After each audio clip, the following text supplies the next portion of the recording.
Enter Russell Edwards, a true crime buff and the author of the book Naming Jack the Ripper, The Definitive Record, and the man who bought and tested the shawl.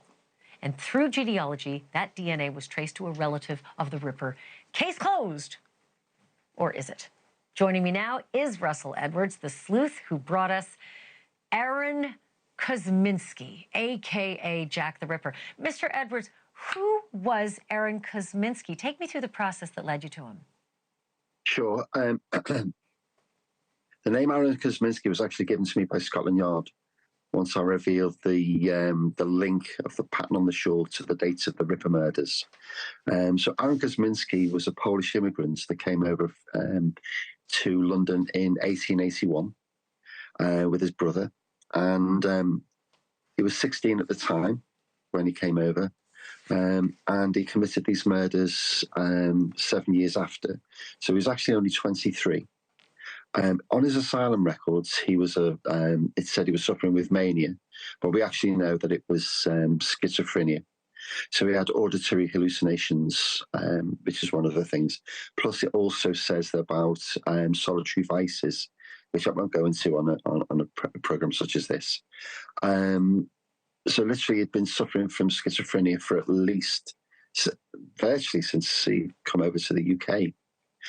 His occupation was hairdresser or barber surgeon, so he had anatomical knowledge. And for those that have studied the case, will understand that there's no way that what he did, especially with a few of the victims, that he wouldn't have been able to do what he did without any anatomical knowledge.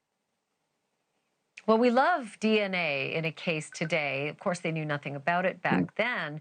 And the fact that I think it was his semen that was on the shawl with, of course, the victim's blood, that's pretty hard to refute, except for the chain of custody over all these years.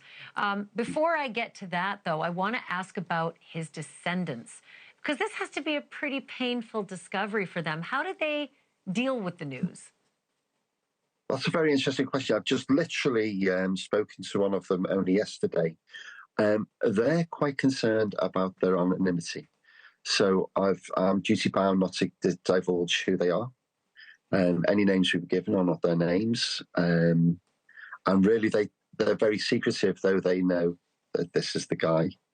Again, it's interesting that the family are very close. It's the only family I've ever come across that actually have all the family photographs going back, have the family tree, and have done that much work. And they're all in touch with each other, as far as I can see. It's quite a daunting, how can I put this? It's quite a daunting thing to actually know that this is a member of your family. So that's how they deal with it, really. It's a daunting thing. Yeah. I feel bad. I feel bad. This has nothing to do with them other than long lineage. So I feel terrible that they feel the need to be anonymous. I understand it, though. Let's go back to that issue, and I only have a minute left, but would this case, as we have it right now, stand up in court? Because I know that there are doubters out there. There are a couple of other, Ripper experts that doubt this.